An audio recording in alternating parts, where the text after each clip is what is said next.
It's 6:30 straight ahead, an armed robbery at a Sherman business who authorities are looking for. And a standoff at a Sherman home leads to an arrest, what the suspects are accused of doing earlier this week. Plus, it's that time of year again where you can find Santa's mailbox and how long this has been a Texoma tradition. These stories and more are next. The news starts right now. Texoma's #1 rated newscast, broadcasting live from 12 studios. This is News 12 at 6:30 a.m. And a good morning to you, Texoma. Thank you so much for joining us. I'm Jeremy Thomas. And I'm Lauren Smith. Meteorologist Tom Miller joining us now for a weather check. How much are we going to heat up today, Tom? Oh, yeah, that is the question. You know, here we were just a few days ago, and it felt like winter. Now it feels like we're back in April and May. As a matter of fact, we could even see some severe storms tomorrow afternoon and evening. Right now, we are seeing temperatures in the 40s and 50s. Mind you, the normal high is around 57. And we're seeing temperatures that are very pleasant. And for those that haven't given up on cold weather and Christmas, well, we will see some colder temperatures next week, but there's only 26 more days to do that shopping. And today wouldn't be a bad day to do that. A little on the windy side, but we're looking at temperatures in the 70s, so no problems getting in and out of the stores. Friday, we are looking at some showers and thunderstorms, and some of those storms could misbehave in eastern areas of Texoma tomorrow evening. That'd be Friday evening, but the weekend looks pretty good as well with sunshine and very mild temperatures. Our hour-by-hour forecast, yeah, this is hard to believe. This is the end of November, and we're looking at a lunchtime temperature around 68 and high temperatures nearing 75. We'll have a complete look at the forecast coming up in just a few minutes. All right, thank you, Tom. A heads up for drivers in Atoka County this morning about a lane closure. The right lane of southbound US 69 will be closed today. US 69 narrows to one lane in Tushka near West Boggy Depot Road from 7 this morning to 5 this evening for surface repairs. Drivers can expect delays in the area and should use caution. Crime news this morning. Sherman police are looking for two people suspected of an armed robbery at Winners Sweepstakes last night. Officers say the suspects got away northbound on the service road. We're told there could be more suspects involved, but they are aware of at least two at this time. If you have any information about the robbery, you're asked to call Sherman police. Last night, Bonham police, along with the help of Sherman police, arrested two men involved in a shooting earlier this week. A Sherman police spokesperson says that the two men barricaded themselves inside a home on Utah Street. Sherman police assisted Bonham police serve a warrant where the two men were hiding. According to authorities, these are the same two men involved in the Bonham shooting on Monday night, which left one man injured. Utah Street was closed for quite some time, but eventually opened up after the two men were taken into custody without further incident. An Oklahoma Highway Patrol trooper nearly collides head-on with a semi-truck. Take a look at this dashcam video. It happened Tuesday evening north of Ada. Trooper David Hamilton was driving when a semi-truck attempted to pass another vehicle in a no-passing zone. Hamilton said the driver was cited for left of center in a marked zone. This road has seen several fatality crashes in the past 18 months. The Marshall County Sheriff's Office is looking for a man who fled from the courthouse before his sentencing. Authorities say Nathan Usray appeared in court yesterday for drug possession charges, but took off from officials before the judge could sentence him. Usray was already on bond. He was already out on bond. He was last seen wearing all black clothing and is not believed to be armed or dangerous. Anyone with information is asked to call the sheriff's office. A couple appeared before a judge yesterday accused of setting their own home on fire and running away from it naked. Michael and Shannon Woolette were arrested in May for arson, assaulting a peace officer, and endangering their child. Police say they set their South-Made home on fire and ran down the road with their 13-year-old daughter naked. Police tried to stop them, but say they attacked an officer and the chief.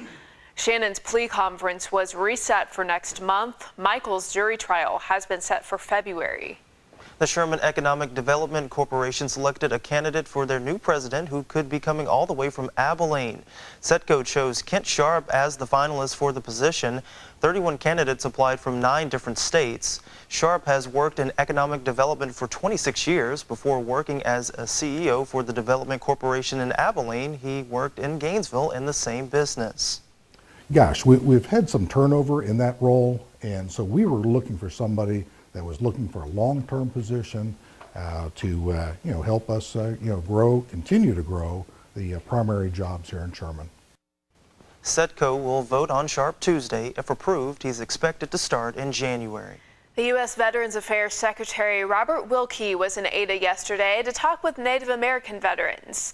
Wilkie grew up in Oklahoma and says he wants to strengthen the relationships between tribal leaders and the government to make sure Native American veterans get health care and other needed assistance from the VA.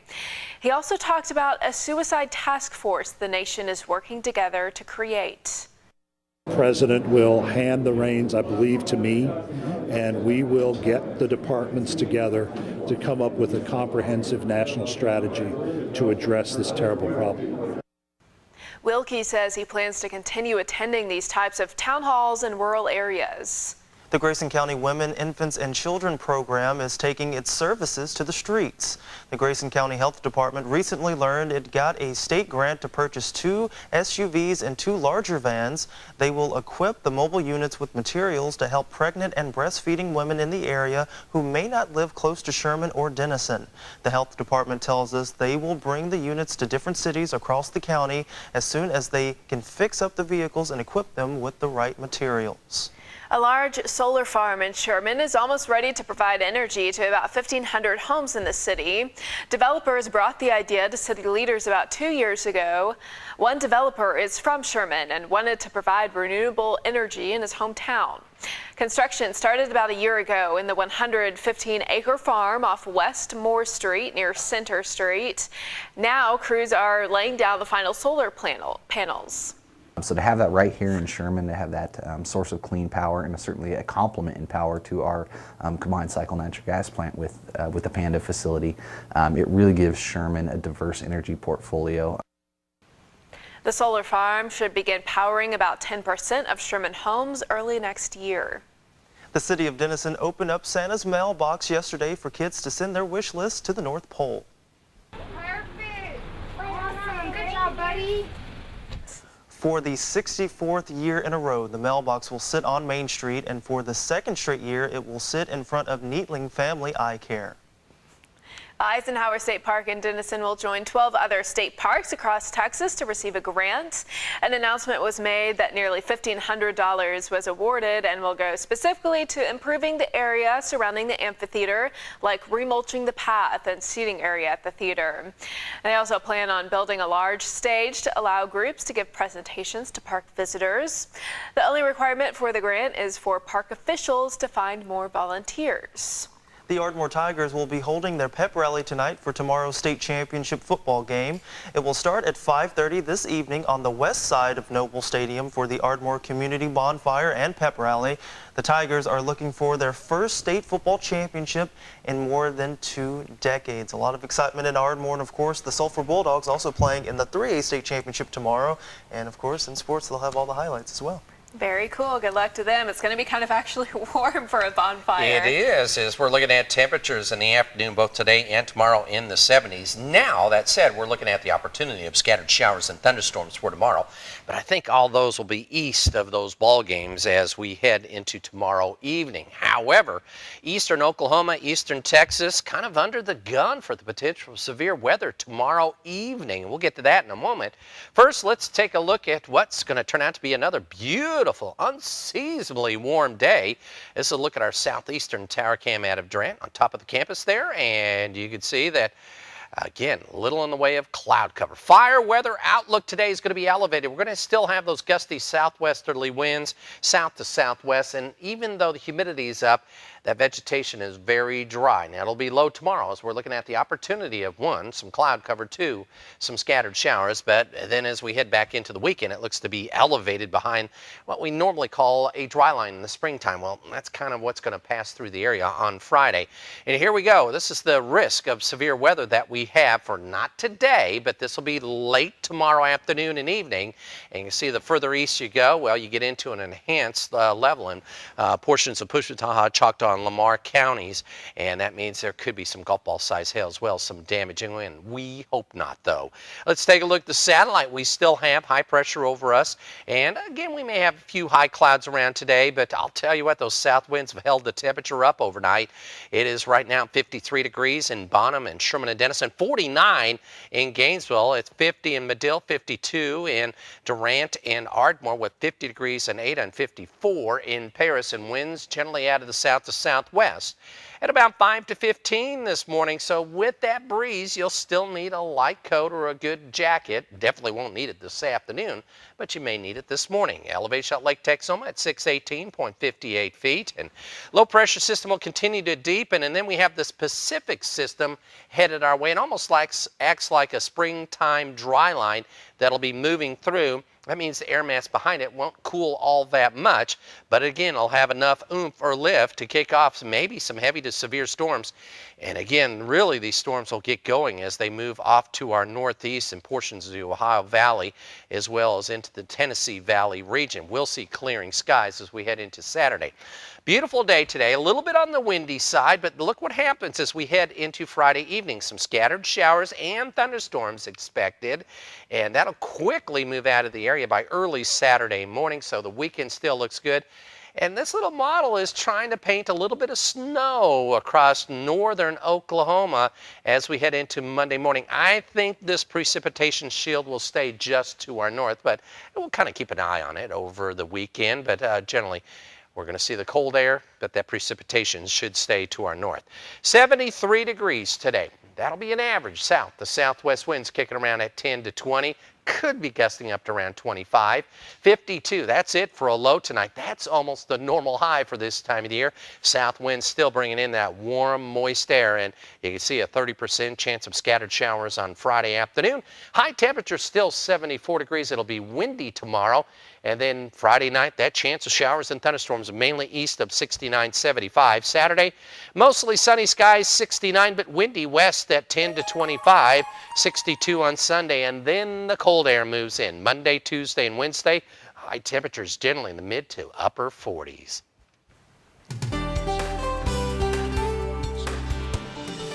Coming up on News 12 AM, a body found in North Carolina, while authorities believe it is the missing teen who was kidnapped earlier this month. The time now, 6:42. We'll have that story next.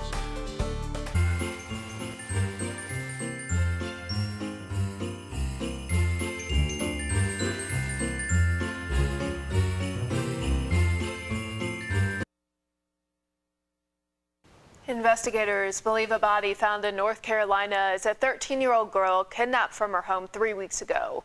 Authorities said at a news conference that preliminary tests show the body found is that of Hanaya Aguilar.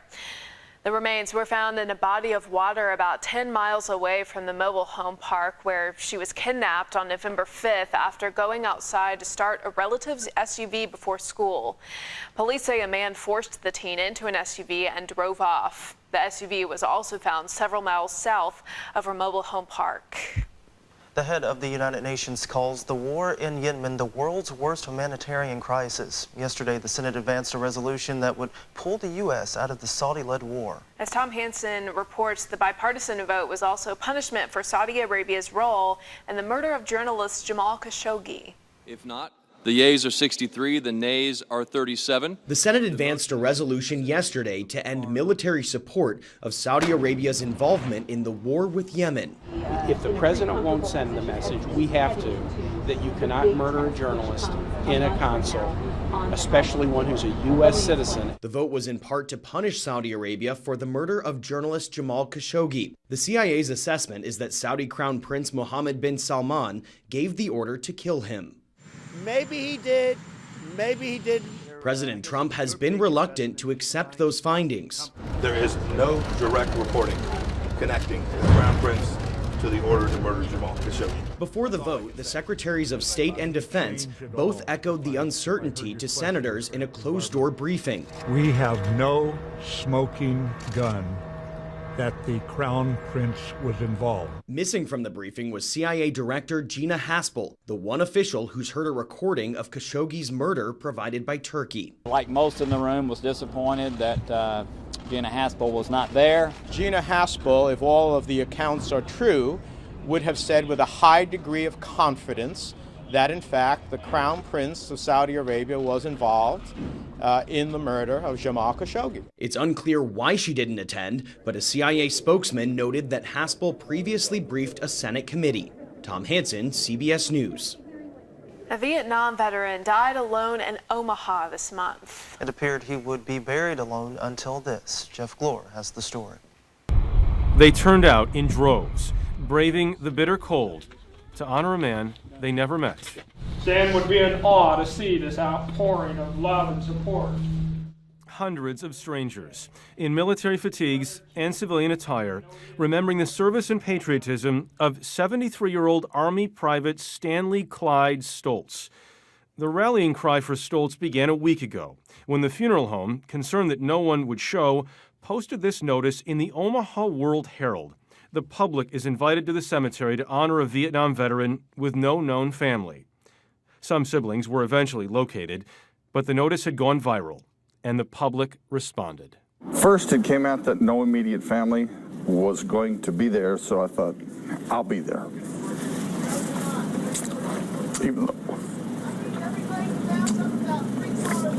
he needs to be, he needs to be honored. Stoltz was born in 1945 and grew up on a farm in Iowa. He had a heart of gold for others, even at times at the expense of caring for himself. He served his country, but returned home to a nation that wasn't always grateful. Ready! President Lincoln once made a promise to care for him who shall have borne the battle. That promise was kept for this veteran. His sacrifice would not be forgotten.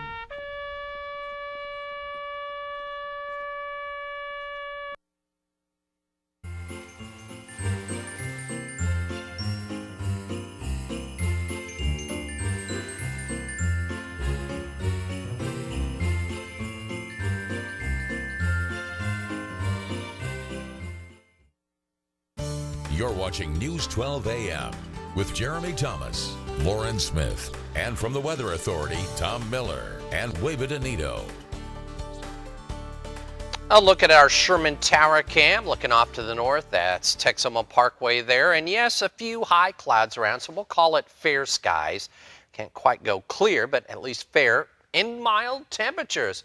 We're not all that cool this morning as temperatures are in the 40s and 50s as the south winds have held the temperature up. Now, that said, again, you can see some clouds on the increase down in around the Texas Gulf Coast. That's some of the low-level moisture that will be returning throughout the day today and into tomorrow morning. And that'll set stage for an upper-level system moving out of the Four Corners. That'll give us an opportunity of some rain. Actually could use some rain. It's been a couple of weeks since we've had some measured rain. The catch is some of those storms could be heavy, possibly severe tomorrow afternoon and evening.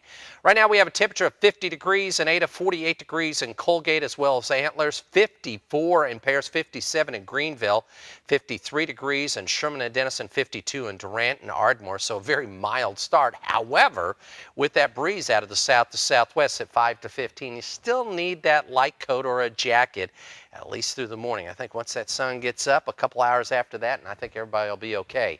Elevation at Lake Texoma slipped just a little bit overnight, 618.58 feet. And as we take a look at the surface features, you got a low pressure system. It'll continue with its counterclockwise flow, bring in some of that low level moisture to this morning, to this afternoon, tonight, and tomorrow before this little wave of energy moves into the area. It's almost like a dry line that we have in springtime. It's more of a Pacific system in nature. So that said, we're not expecting much in the way of cooling behind it, but it will be able to trigger some scattered showers and thunderstorms, mainly in eastern areas of Texoma as we head into tomorrow afternoon and Friday evening. But look, it clears the area, and once it does, again, that Pacific air mass moves in behind it, and that means we'll have a fairly nice weekend. Both Saturday and Sunday look pretty good. Monday, we're going to draw some very cold air in behind this low pressure system. Could support some snow up in northern Oklahoma. I think right now we're going to be precipitation free on Monday, but I'll tell you what, we're hoping for some rain. hopefully nothing severe for us as we head into Friday afternoon and evening. And again, this is one of the computer models, and it's really showing much of it in extreme eastern areas of Texas. I think we could actually see some scattered showers and thunderstorms starting tomorrow afternoon and into the evening east of I-35. That said, our forecast for today doesn't call for any rain. Calls for mostly sunny skies, unseasonably warm with an average of 73. Winds out of the south to southwest at 10 to 20, could be gusting up to 25 in western areas. A very mild, if not warm, 52 degrees. Normally we should be around 39 for a low. Normal highs around 57, and we'll be 74 tomorrow. Mainly cloudy skies, 30% chance of afternoon showers, a 60% chance of rain and thunderstorms Friday night. I think it'll be out of the area, so Saturday morning we'll wake up to clearing skies, 69 and sunshine. Sunday we're looking at mostly sunny, 62, but much colder Monday, Tuesday, and Wednesday with high temperatures in the mid to upper 40s. All right, thank you, Tom. Well, the holiday season is in full swing for many parts of the world. Yesterday, tree lighting ceremonies went on from the Big Apple to Pennsylvania Avenue. Tom Hansen has more on the unofficial kickoff to the holiday season. Around the country and the globe, trees lit up. It was just beautiful. I'd never seen anything more beautiful in my life. Kicking off holiday festivities from Hawaii to Germany's oldest Christmas market, dating back to 1434. In Washington, President Trump and the First Family hosted the annual National Christmas Tree Lighting. Other parts of the White House went red with First Lady Melania Trump's holiday decorations. We are in 21st century and everybody has a different taste. I think they look fantastic. 5, 4, 3, 2, 1, go! In New York, the big moment finally came with the 86th annual Rockefeller Center Christmas tree lighting ceremony. From Diana Ross to John Legend to the New York City Rockettes, an estimated 20,000 people got a front row seat. Merry Christmas! The Big Apple's iconic symbol of the holidays will remain lit through January 7th. Tom Hansen, CBS News, New York. Now here's a look at what's coming up on CBS this morning. Coming up, we're at the White House with the political risk to the president as he considers a potential pardon for his former campaign chair, Paul Manafort. Plus, what new research reveals about the gender pay gap and what women can do to even the playing field. Coming up on CBS This Morning.